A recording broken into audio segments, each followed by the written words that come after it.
on tonight.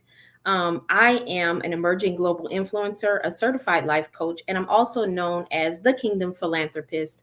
I'm the president and CEO of First Heritage Philanthropies, and it is my distinct pleasure to be able to help connect Kingdom financiers to resources that help them make an epic impact philanthropically in the local scene, nationally, and also globally. I'm so honored to be here on tonight, and I can't wait to get the conversation started. Thank you so much. Good evening, good evening. I am honored to be here. I want to give a great big shout out to Dr. Tamiko for having me on the podcast tonight. My name is Jackie Miller.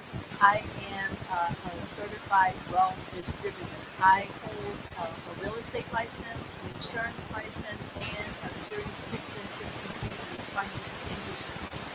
My primary goal is to eradicate poverty one family at a time.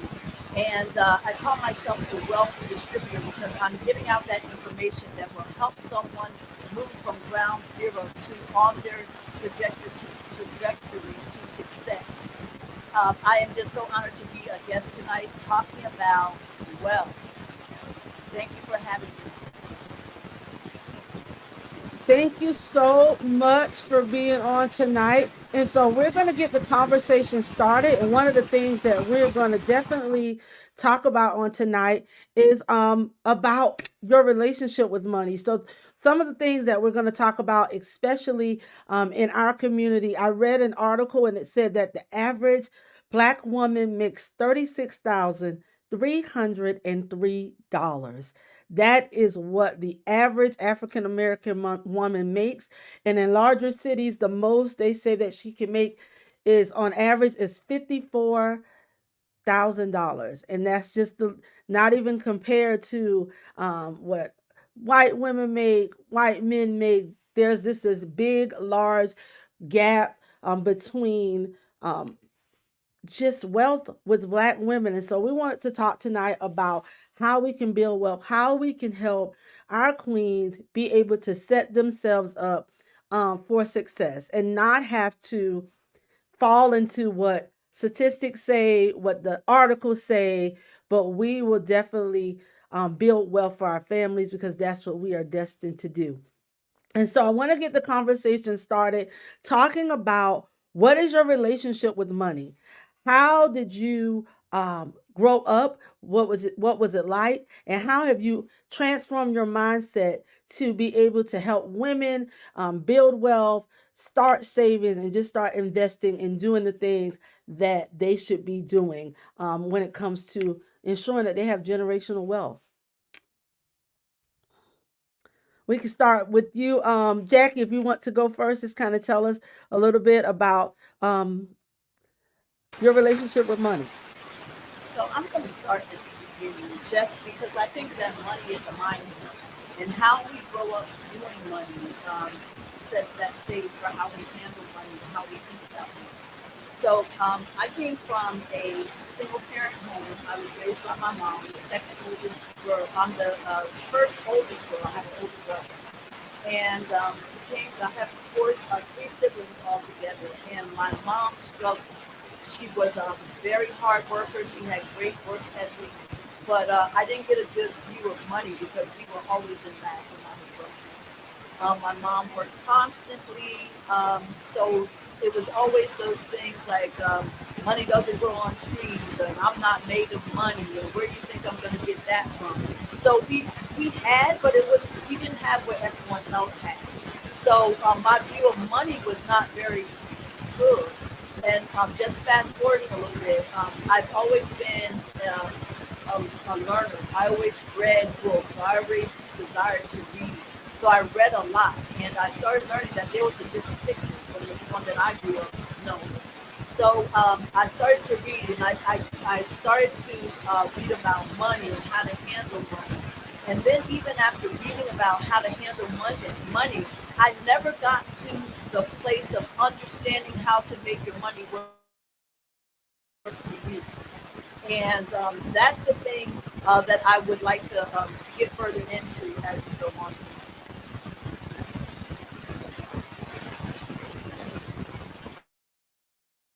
Thank you so much for sharing. They did say we had a little feedback. I don't know if you have a mic plugged in, but they do hear a little static. Amber, are you Okay, we'll can try to take care of that. I'm sorry. okay. All right. Amber, if you can share with us a little bit about the question that says, what is your relationship with money? And tell us a little bit more about how do you help women and how do you shift your mindset to be able to help women? Absolutely. Absolutely. I am I am grateful for grateful the for the opportunity opportunity to to share in share in regards regards to this to topic. So growing growing up, up. I I was was two-parent two-parent home, home, and and in that in that home, home, we learned about we we learned learned about about not being not being wasteful, wasteful, turning turning money. money. We learned We learned about the about the fact that we fact that needed we to needed be to be generous in generous in giving with our giving with our finances. finances. And at an And at early an age, early I age, I remember remember having having responsibilities responsibilities related to related to money. money. My My father was a father was a pastor, and during and that during that time, time, I ended I up ended being the up being the secretary, secretary, helping with helping the the books. book. And so I And was so I taught was at a taught young at a young age age how to how to track track money money and the and the importance of importance that. of that. However, when I However, got when a I little got bit a little bit older, I older, I recognized that I recognized that had I had some deficient some areas areas as it as it relates to relates money, to money, particularly to particularly to credit. credit. And so when I was in college, I kind of got hit with the credit card situation. A lot of times we don't always know how to handle credit.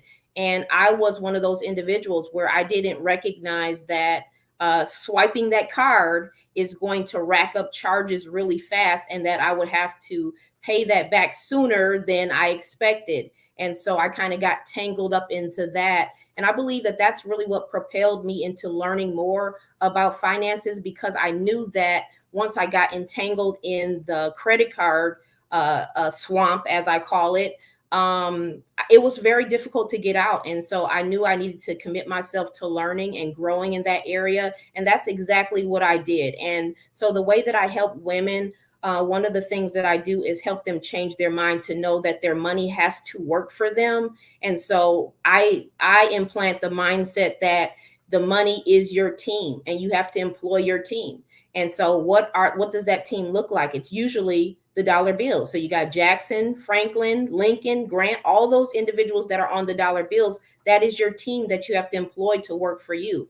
I also empower women to make sure that they are responding to the needs into their community by giving back philanthropically. And so that is tied into faith, obviously, for me, because we know that there is a law of sowing and reaping. And so that is another component to wealth and money. But I think it's just critically important to make sure that we are all learning as much as we can, especially as money and finances are changing and evolving.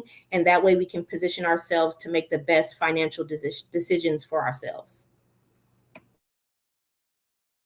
Thank you. That is so good because when I think about my own relationship with money, it was very interesting. I grew up with my grandmother, so we had money, but we weren't taught how to get money. We were just taught you needed to work hard, you needed to have money. My grandma always had a business of her own, so she was the candy lady. So everybody would come to her house and they would get back in the country, we call them like little, we would put Kool-Aid in a cup and they would buy 'em for 25 cents. And then we would have chips because the Tom's truck would come and she would buy her supplies and we would sell them. And I would sell those things with her. So I always wanted to sell different things. My aunt had her own business growing up. And so we just knew that you had to have money and save it. But we also had a big spending habit too. I had an aunt who said, hey, when you don't feel very well, just spend money. And so in my mind, that became, hey, money was, I needed it to buy what I want or spend how I want. But then I had to learn how to really save, let my money work for me, as you said, because we weren't really taught the principles of how to save.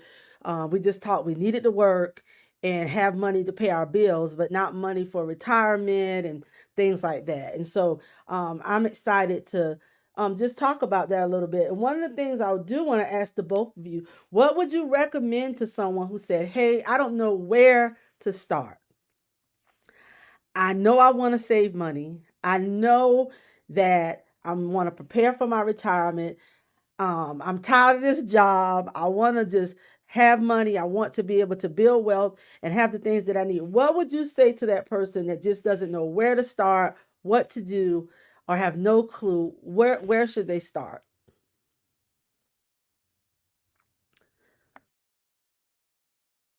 We can bounce back and forth. Jackie or Amber, either one of you can go first. That's a loaded question because I'll say it depends. But what I would recommend for someone that is just getting started, and I wanted to say that as well, it's never too late to start building generational wealth. So for the person that is just getting started, the first thing I would say is to start on your job. If you have a 401k, because they'll take it directly out of your check, it'll be a minimal amount. And if you are self-employed, I would say get you a long-term savings plan where you're going to maximize the return on your money. That's how you begin to start seeing your money grow and to compound. Um, Let me back up a little bit, because if you have neither of those, you can start just by putting away money every time you get the payment. You can start with a regular savings account looking for a higher interest rate. I always advise women or people in general to have three types of accounts. You need your emergency fund, which is going to be up to 6 months of savings, and that's for things that just happen. Life just happens. Your car breaks down, you get a flat tire. You have something to pull from. Because what we normally do is, instead of having this emergency fund set up, we wait to get our paycheck. And then we get our car fixed with our paycheck. So that's going to throw us behind. So we're going to be in this never-ending cycle of playing catch-up.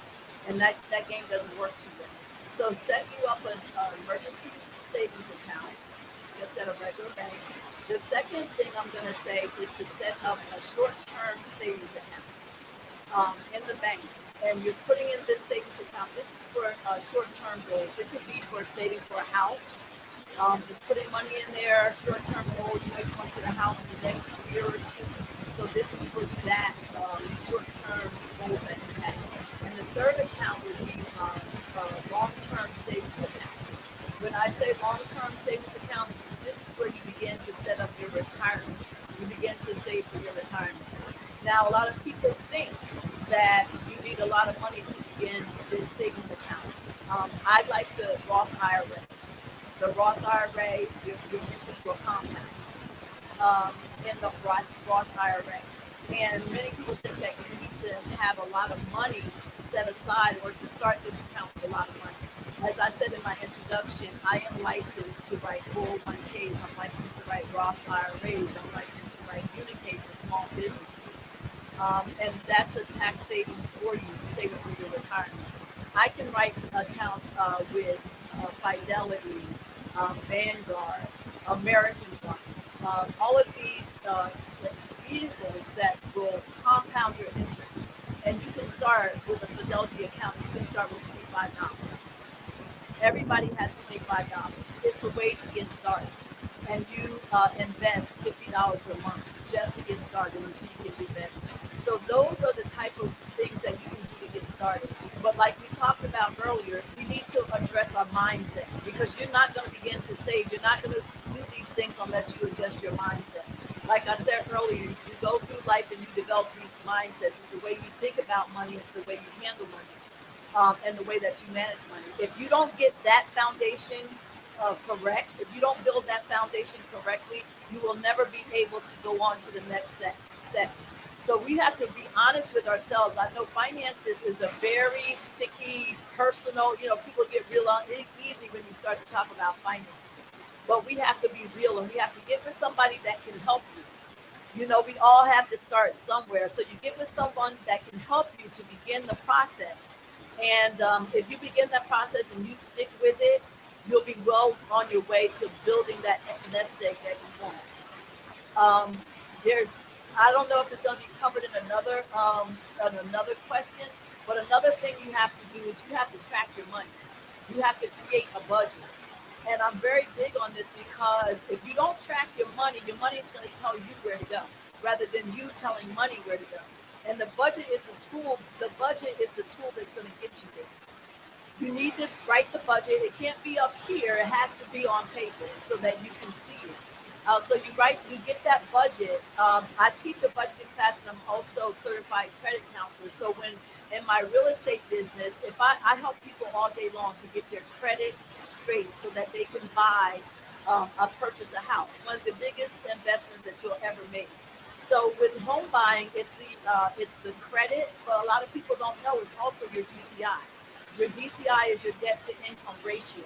So if you have an 850 credit score and your DTI is over 50%, you will not get a house. So it's not just based solely on your credit score. It's based on those two tools that is going to get you the house. So I teach people, I teach them the budget.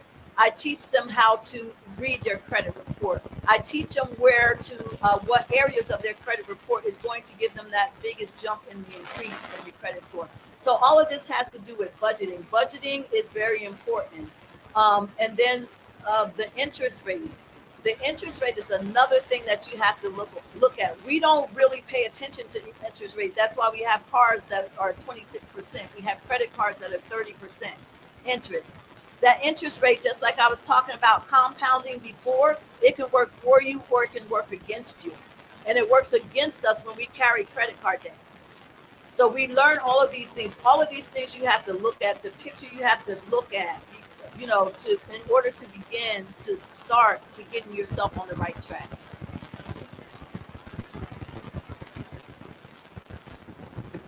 Thank you so much. That was a lot of information. One of the things I love that you did say, you said track your money or your money will track you. So if you don't give your money a place to go or what it should be doing, it's going to tell you what you should be doing. And so that was really, really great. If you don't, you have to tell money what to do instead of money telling you what you can and cannot do. And so that question is for you, Amber, as well. What would you tell someone who does not know where to start? They want to start saving. What would you tell them?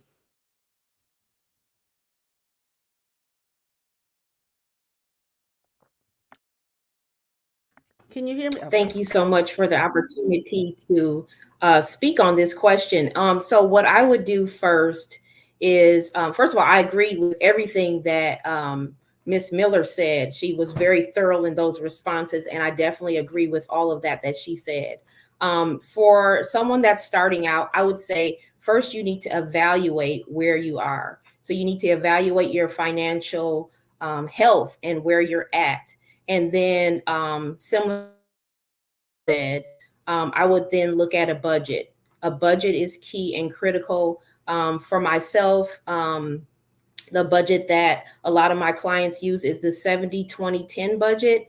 And you guys can look that up on your own. But you want to investigate and see which budget is the best for you because there's a lot of them out there and you have to kind of cater to where you are in your financial placement and take that into consideration.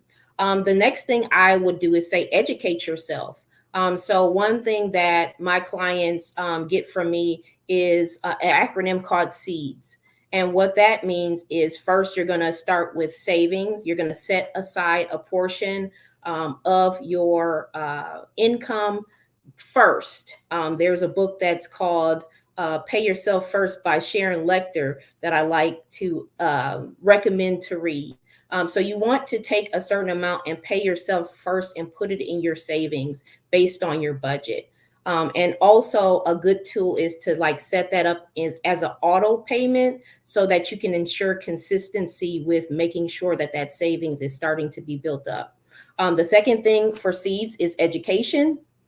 And we know that the word of God tells us that we perish for lack of knowledge. So we want to make sure that we are getting the wisdom and knowledge we need, especially as women, especially as in communities of color. Now we have more of an even playing field where you can look up information on YouTube, you can go to workshops, seminars, you can take courses, you can glean from individuals in your network like Miss Miller, and you can really educate yourself on the different formats that you can use to build and increase your wealth and finances.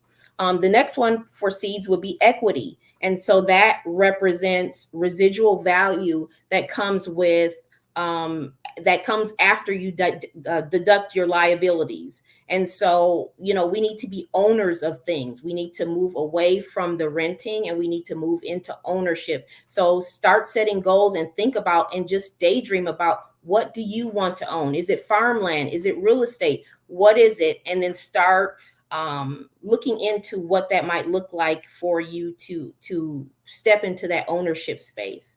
Next, the D stands for diversification. And so you want to make sure that you are looking into the different types of investments that are out there. That is going to vary for each person depending on how risk adverse you are. But you do want to diversify. I would look into real estate, stock market, cryptocurrency, investing in gold and silver. You want to make sure that you are looking at things that are going to grow, and then also leverage godly wisdom when you are focusing on setting like the long-term and short-term goals with building up those things, and also staying informed about market trends and what that looks like in relation to the different financial assets. Then the last one is going to be strategic planning. So we strategic plan on our jobs every day. We have to strategically plan in the area of finances as well. So we need to develop like the realistic budget for us that we can actually stick with, figure out what unnecessary expenses you can cut so that you have more money to save and pay off debt. Also like allocate some funds toward the wealth building goals that you have set. And then, the last thing I would say is to don't forget to give yourself grace and to have patience and discipline when you are working towards building wealth, because it doesn't happen overnight. But there's lots of tools, lots of wisdom, and you can start wherever you are. It doesn't matter what financial position you're in. You can start doing something today and then start celebrating those things that you are taking time to learn and to grow in. And I think that's critically important as you're building wealth. Thank you so much. You ladies are just amazing. I really love the seeds. And you said, one, you need to save, you need to educate yourself, you need to get some equity, start buying some things, you need to diversify your portfolio. And guess what? You need to strategically plan for what you are doing. And so that is amazing. So that's one of the things I wanted to talk about when I thought about this podcast. Queens, where is the money? Where is the money? Where do you think right now, as you're thinking, you're looking at trends, what would be if someone wanted a second stream of income? I believe that you should have a lot of streams of income. That's just me. But what would be something that someone would take minimal effort to get into, if they're focused and disciplined, that they could begin to have a second stream of income other than their actual 9 to 5?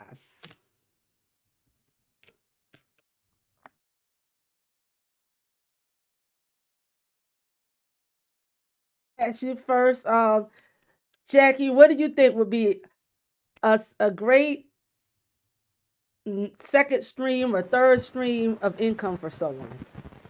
Well, I believe in working smart, not hard. So of course, it's going to be real estate. And I don't even know if we have time to really dive into that, but people think it's hard. Oh, I got to have this much money and I don't have this and my credit is bad. Real estate is so diverse in and of itself.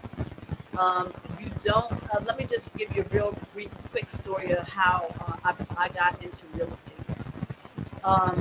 Was driving around, saw a house that was unkept. The grass was growing. Got the address, called the city. got the owner's name, called the owner, made the owner an offer. It's a 3-bedroom, all brick house on a quarter of an acre. I offered her $12,000. She took my offer. I didn't pay her $12,000. I paid her $3,000 and I made her payments of $300 a month.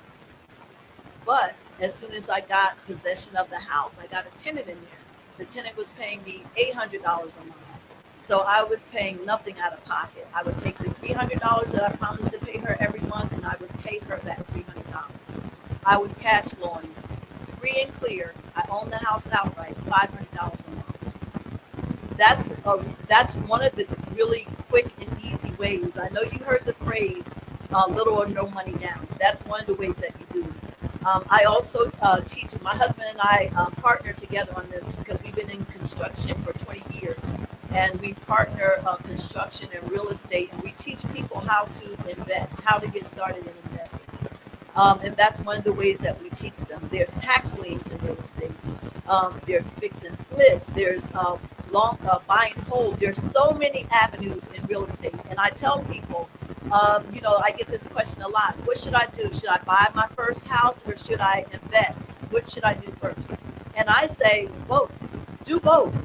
You can buy a duplex, live on one side, have your tenant pay the rent, the mortgage of the duplex, and you're saving. That's your savings right there because you're not paying the mortgage. Your tenant is paying the mortgage. So you begin to save that. You begin to save that money in those 3 accounts that I talked about, the emergency fund, the short-term savings, and the long-term savings. You get started that way. Really quick and easy and simple. Also, another stream of income, real estate, because I do all things real estate. I also invest in the stock market. I write Roth IRA, so of course I have to have a Roth IRA. I do self-directed. Self-directed is an animal that I've been trying to lasso a long time because nobody tells you how to get in that space. In that space, it's similar to a Roth IRA, but you can invest those things that Ms. Sanders talked about. I invest real estate in my self-directed. You can't do that in a traditional IRA or Roth IRA. I invest real estate. You can invest crypto. You can invest gold and silver. You can invest art.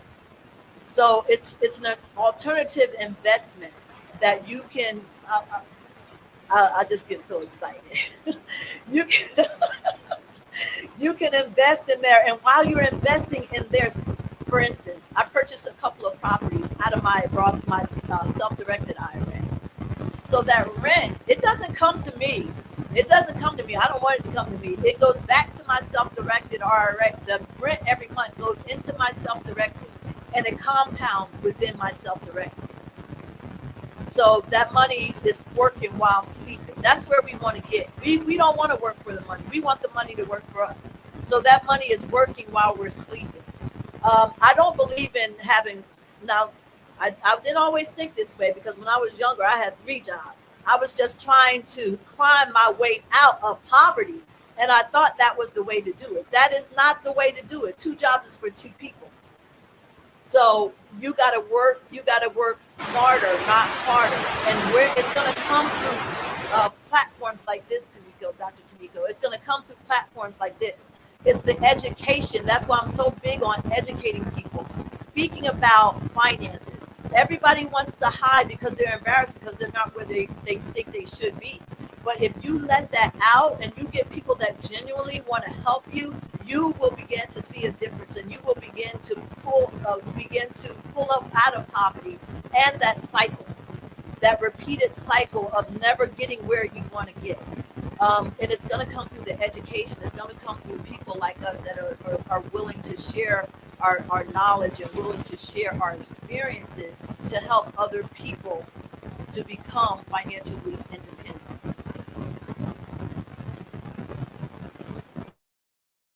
Thank you so much for sharing. Those are some great ways. Real estate is the way to go. A lot of people are investing in real estate. She gave us a very simple way. She said she saw a house that was not kept. She made an offer, and guess what? The person accepted the offer. So even if they can either say yes or they can say no. But if you don't even open up your mouth to take that leap of faith to say, hey, guess what? I'm going to do it. because everything is about faith. If you want to get to the next level, it's all about faith. It's all about taking that leap. And so we're all on this podcast. This is a Christian podcast. So when you're taking that leap of faith, you know what the word of God says.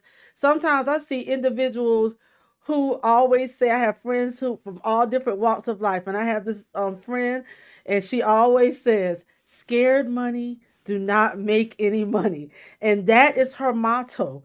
And she does listen, and she will invest in things, and you'll be like, what is going on? But guess what? She believes it. She believes that if you want to make money, you just gotta spend money sometimes. And I mean, and sometimes it's a sacrifice, but when you see the reward of it, it's worth it in the end.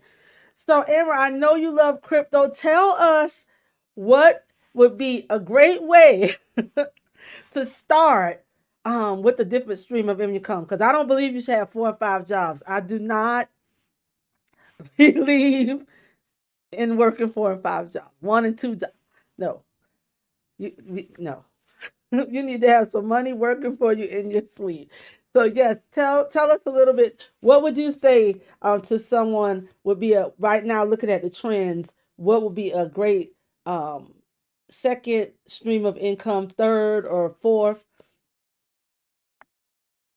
Awesome. I just got to say before I get started that this conversation is getting really good to me. Mrs. Miller got me fired up over here because she's talking about all of that real estate and just her experience. I think we can learn a lot from other people's experiences. And then I think it can just feed our faith and giving us that extra courage to maybe take that step and that leap of faith into real estate. So I am just really excited about this conversation. It's going great. I love it. And I took some notes. Self-directed IRA. I'll be looking into that a little bit further. So anyway, as far as I'm concerned, I'm going to say a few things. So first, I would say that you should look at your gifts, talents, and abilities. God has given us the power to create wealth. That's what the Bible tells us. And so everybody has giftings, talents, and abilities that you can use to leverage wealth. I remember being in one of the darkest seasons of my life. I was an abused woman getting out of a toxic marriage. Lost my job. It was just everything that could go wrong was going wrong. And I had 2 small children that I was caring for. And so I'm like, what am I going to do? I cannot sustain myself and these children without any income. And so I went to God in prayer and I said, God, what can I do? What should I do? I know that I have some gifts and talents and abilities, but how can I utilize this? So one of the things that I've been gifted, I'm a scribe, I'm a writer. And so I said, let me talk to God about this. And he told me grant writing. And I said, well, I'm looking at the courses, they're expensive. How am I going to afford that? And I took one step from the Holy Spirit, which is told me to go to the library and get a book about grant writing. And so I did that. I was obedient. And come to find out after talking to the librarian that the library offers Gale courses that you can take for free. And they have a litany of topics, financial topics, accounting, grant writing. That is a free resource that you can look into in your local library to gain the skills and knowledge. Now, here I was going to pay $750 to $1,000 for a course at a university, and the local library had it for free. And so I took that course. Long story short, I have been utilizing my grant writing skills for ministry purposes to help my church get grants and things of that nature. But that's a component of my business now, too. I do grant writing and research, and now I'm getting paid for it. And so it is an example of leveraging the giftings that you have and allowing God to show you how to use those to create wealth. And that is not just a stream. I say it's a river of income. And so I am excited about sharing that. Another thing I would say, just as a little golden wisdom nugget that some people may not know. I know Mrs. Miller's got, I know she knows this, but I just want to just open our eyes to another source. So one thing that I found out when I was doing some research on my own of finding out different ways that I can leverage kind of the money that I already have that I'm already using. What I did find out is that the health savings account is a great way to be able to leverage for financial wealth building. And some people are like, well, that's for health. That is, yes, it is. But what I found out is that through a HSA, it offers triple tax advantages. You can contribute to making financial investments and grow funds tax free. And individuals, if you're not employed, if you don't have an employer, even if you are self-employed or you have your own business, you have the ability to get a health savings account as well. And so I'm not going to get into all the details because I would take up a lot of time with that, but investigate it for yourself. If you already have this tool, you can use that money to reinvest into some assets, some financial resources, so you can grow your income. And when I found that out and I could do it tax free, I'm like, man, this is stuff that people don't tell us, and I wish I would have known it before. And so every chance I get, I'm telling people, like, if you have a HSA, if you have it available at work, take advantage of it and really use and leverage that tool to build wealth. So thank you so much. I'm going to pass my mic.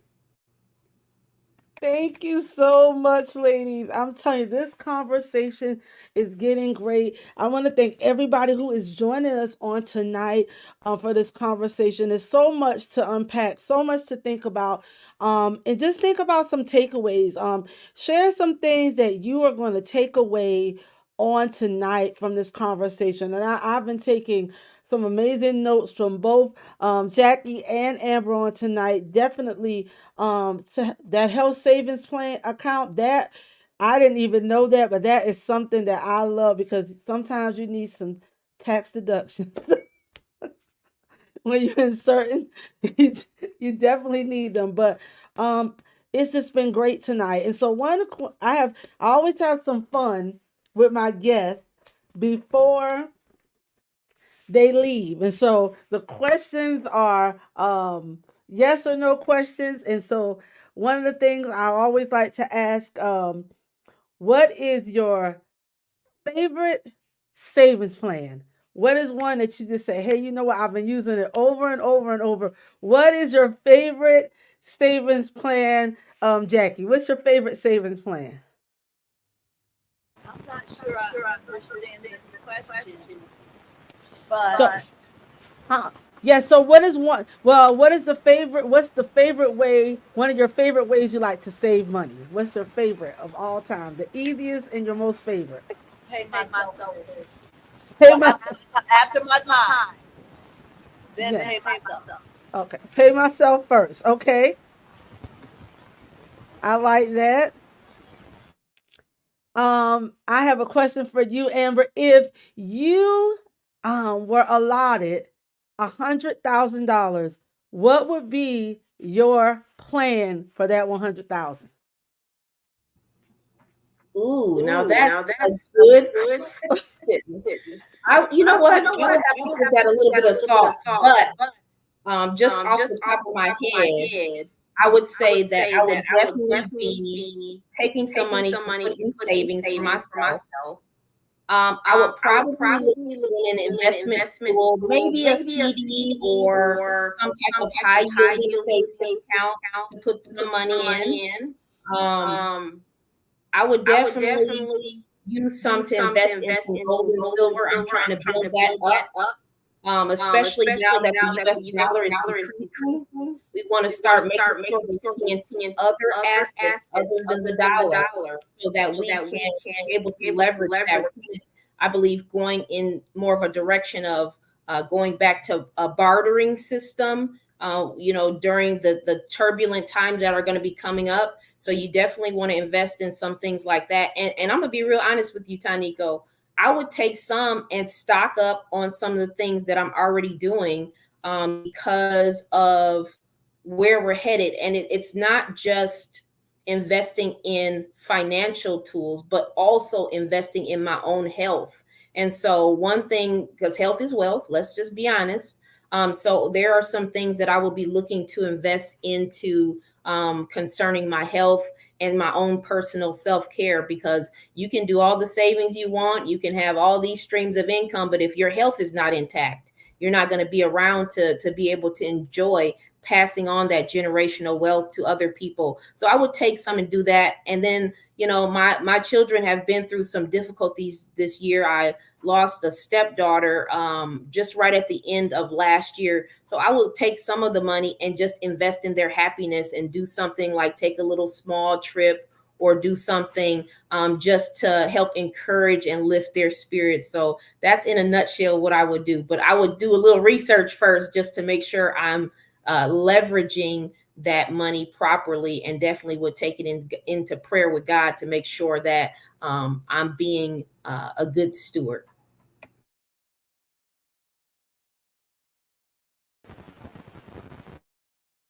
One for you. Thank you so much, Amber. I have one for you. One more for you, Jackie. The question I would ask you, if you what has been your most memorable investment?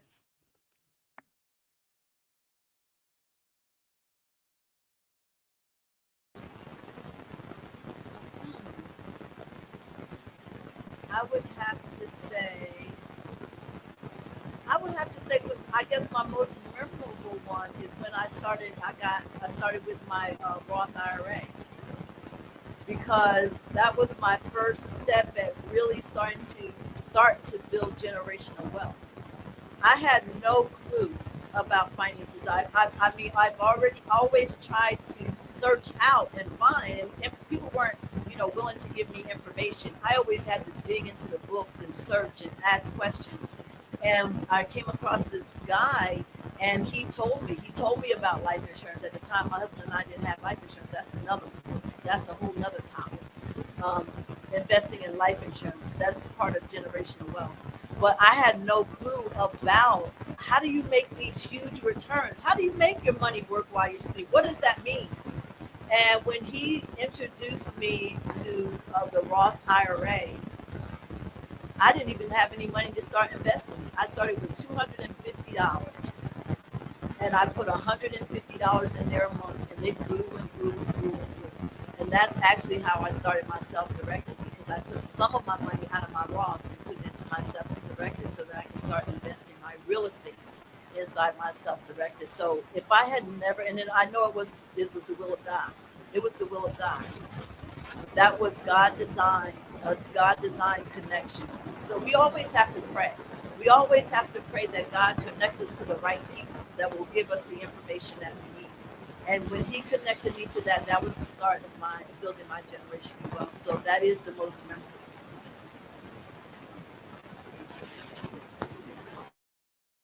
It's awesome. Thank you for sharing. I have one more question for you, Amber. Would you invest in crypto or gold and silver? You only get to pick one. Oh no, you can't do that to me. Oh man, that's a tough question. That is a tough one. That is a tough one. I just talked about diversification. We need both. We need both. Um, okay, so let me think.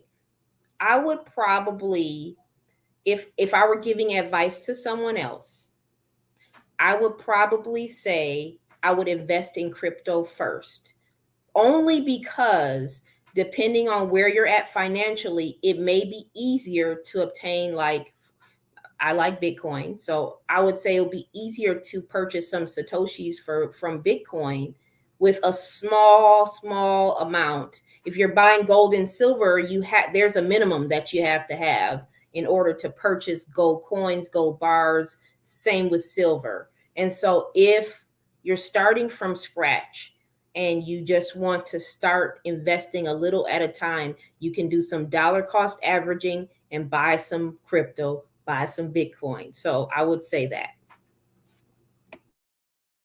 Hey, thank you. Listen, I want to thank you ladies for being on the Queen's Couch tonight. I would definitely want to our queens to grow in every area of our lives. We've been talking about relationships, but the relationship you have with money is very important. It has one of the quotes tonight, I will say, if you don't tell money where to go, money is going to tell you where to go. And so I hope that this has been helpful and impactful. We're going to have you back on to talk more about real estate, more about diversifying your portfolio, but make sure you start where you are. And so that is the number one thing. You may have heard all this information tonight. You might not know where to start. But the first thing you need to do is start with your mindset and say, I am going to save money. I am supposed to have wealth. I am supposed to have all the things that God says I am. I'm a daughter of a king, and so a king's daughter is not poor. A king's daughter is rich. And so when you already start telling yourself those things, guess what? That's going to happen. Today I was listening. I'm listening to these femininity coaches because I'm about to do this big series on femininity. And so one of them said on today, she said, I'm in the season where I just think that I should be able to have whatever I want. And so if you are a woman of faith, if you are the daughter of a king, you should be in the season where you can have whatever you want because it's yours for the asking. So if you don't get anything tonight, start changing your mindset. Stop thinking that you can't afford. Stop saying I can't afford something and say, how can I afford it? Because when you say, how can I afford it? Your brain already starts working and moving to say, okay, I can afford it by doing this. I'm a person that have made $8 an hour, almost to $80,000 an hour, $80,000 a year, like $30 or $40 an hour. And I always have the same mindset. If I want to do something, what do I need to do to get it? Do I need to cut back over here? Am I overspending over here? And I went everywhere I wanted to go and I did everything I wanted to do. You can do it if you save and you prepare and you have a strategic plan.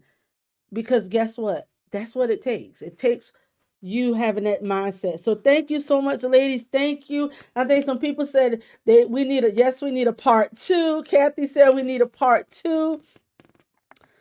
Christy said we need rivers of income. Rochelle said it was a great wealth of information and wisdom on tonight. I just want to share some of your comments with you on tonight. So I'm excited about this conversation, and we're going to definitely have a part 2. But thank you so much for hanging out with us tonight. Thank you for joining the Queen's Couch. This is a place where queens collaborate and do not collide.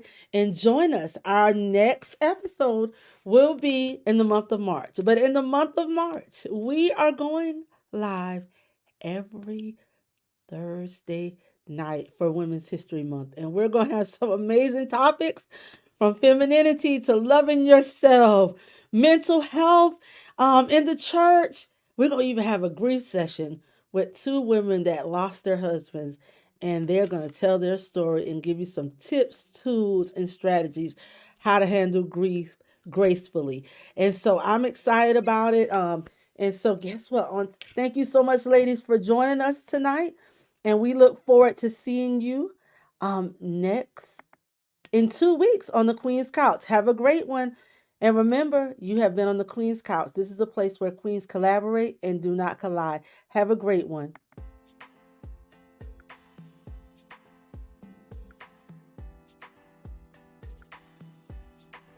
Hello and welcome to the Queen's Couch podcast with our amazing host, Dr. Tanika Victoria.